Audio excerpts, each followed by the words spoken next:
Shalom, selamat pagi saudara. Kembali saya datang untuk menghampiri saudara berbicara tentang virus corona saudara.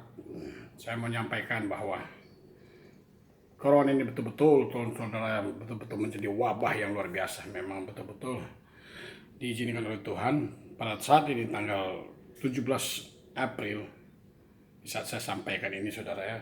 Jumlah yang meninggal di seluruh dunia sudah mencapai 117.000 orang yang terjangkit PDP saudara ya, terjangkit positif virus corona sudah mencapai 2 juta kurang lebih saudara.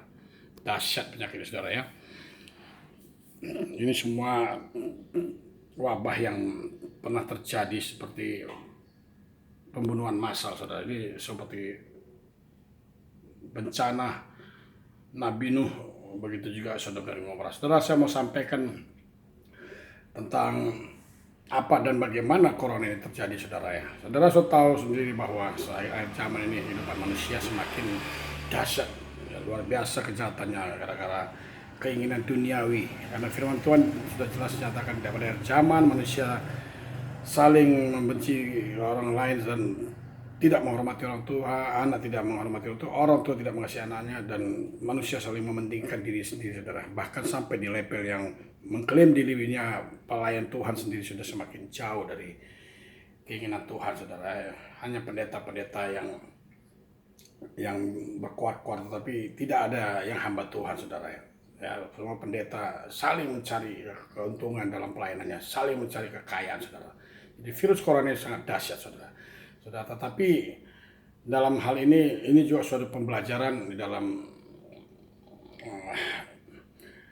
pengetahuan di dalam akademik, ya kan, akademia, saudara. Dalam 3 hal ini ada 3 poin yang sangat penting, yaitu bagaimana jabatan pendeta, dokter, dan pengacara ini betul-betul saat ini diuji saudara. Dengan kejadiannya virus corona ini, jabatan atau pekerjaan atau status sebagai seorang dokter atau perawat itu derajatnya naik saudara. Sama seperti pengacara pada tahun 98 sejak terjadinya kerusuhan di Indonesia tentang politik saudara ya, itu pengacara naik pamornya. Tetapi saat ini, inilah saatnya para yang mengaku melayani hanya Tuhan, para pendeta ini jatuh saudara. Karena pada saat terjadinya virus ini semua mereka pada menghilang kemana, tidak ada nampak seperti ditelan bumi saudara. Seharusnya seyogianya mereka tampil, pendeta-pendeta ini, untuk menyatakan bahwa mereka itu bertanggung jawab karena mereka itu level tertingginya statusnya dekat dengan Tuhan. Tetapi seperti yang saya sampaikan berkali-kali bahwa pendeta itu bukan hambanya Tuhan, dan hamba Tuhan saja yang berkenan di hadapan Tuhan. Karena hamba Tuhan itu yang selalu dekat dengan Tuhan. Dia tahu suara Tuhan, dia tahu apa keinginan Tuhan, dia tahu apa kerinduan Tuhan. Dan dia saja yang bisa meminta Tuhan untuk menghentikan bencana corona ini saudara ya. Saudara, kalau pendeta-pendeta jauh, itu hanya kontekstual, itu hanya buatan orang Indonesia sendiri saudara. Itu hanya menghafal-hafal firman, menyampaikannya, menceritakannya dengan pengalaman sendiri, dengan modifikasi mereka sendiri. Makanya di dalam Petrus dikatakan Tuhan tidak mau firman-Nya dipermainkan, dijual belikan gitu saudara ya. Jadi kalau betul-betul ada hamba Tuhan atau pelayan Tuhan yang betul-betul mau dengar suara Tuhan dalam pelayanan Tuhan, seperti yang ada di dalam 1 Korintus,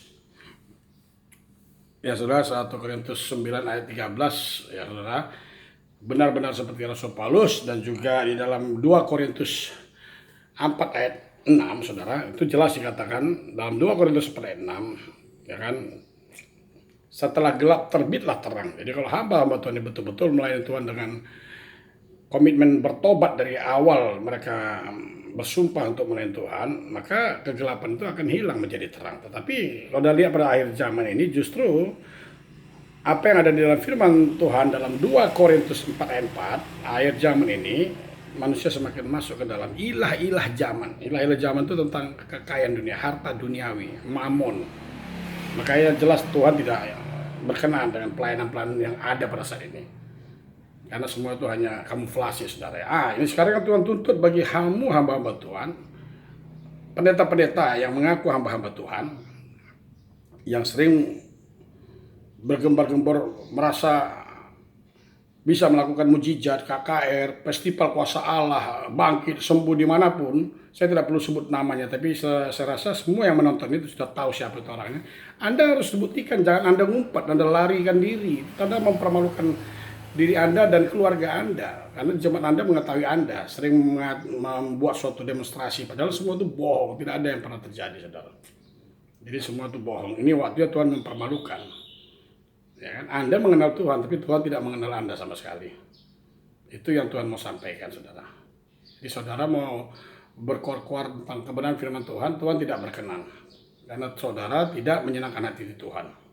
Tuhan ingin orang-orang yang melayani Tuhan itu motivasinya jelas, orientasinya jelas. Tidak untuk kepentingan duniawi, tetapi untuk menyenangkan hati Tuhan. Hidup sederhana, hidup tidak berpoya-poya, hidup tidak hedonis, tidak megah, nggak mewah, tidak keinginan duniawi, mau memiliki mobil mewah, rumah mewah, mau jalan-jalan ke luar negeri. Sementara jemaatnya banyak yang masih dalam kesusahan. Sebagai gembala yang betul, Anda harus hidup di bawah levelnya jemaat yang paling susah. Jadi siapa jemaat yang paling susah di dalam jemaat saudara? Anda harus hidup di bawah dari mereka. Kalau jemaat paling susah Anda naik sepeda motor, Anda harus naik sepeda pancal atau naik angkot. Itu yang benar. Bukan Anda malah lebih tinggi dari mereka, berarti Anda jadi pengusaha di dalam melayani Tuhan. Anda menjadi pedagang firman, itu namanya cuy Yesus, jual nama Tuhan Yesus. Anda dapat hukuman, inilah saatnya Tuhan menghukum pendeta-pendeta. Jadi tidak ada hamba Tuhan saat ini ya. Saya boleh bilang 99,99% di Indonesia tidak ada hamba Tuhan. Karena hanya hamba Tuhan saja yang berkenan di mata Tuhan, yang Tuhan akan sampaikan suara hatinya seperti Elia, Elisa, Rasul Paulus dan Yohanes dan lain-lain. Kalau pendeta bukan hamba Tuhan. Jadi saudara itu semua pendeta, bukan hamba Tuhan. Itulah yang terjadi saat ini. Miris saudara, tragis di Indonesia ini ya. Tidak ada pendeta yang tampil sama sekali. Jadi yang jadi bumper, jadi korban ditumbal malah dokter-dokter yang terdepan. Seharusnya pendeta itu malu saudara ya, karena dokter tersebut jemaat saudara. Dokter-dokter perawat tersebut yang di rumah sakit itu jemaatnya pendeta, jemaatnya saudara dalam ibadah sepanjang minggu, sepanjang tahun. Tapi Anda lepas tangan, itu malu sekali saudara. Anda sebagai pemimpin tidak tampil, tidak mendemonstrasikan kuasa Allah yang saudara merasa saudara miliki selama ini.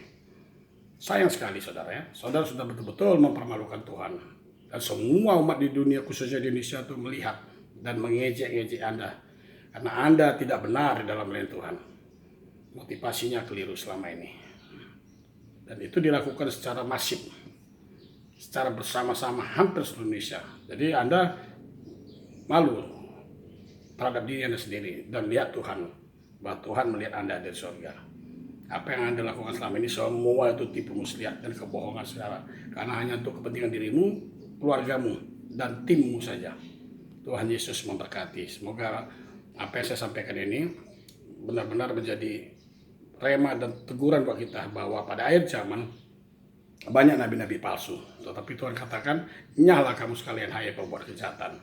Mulutmu saja memanggil namaku, tetapi hatimu jauh daripada aku. Jadi saudara, Tuhan sudah berfirman, tidak ada artinya semua harta di dunia ini. Buat apa kamu memiliki harta sisi dunia, tapi kalau kamu kehilangan nyawamu.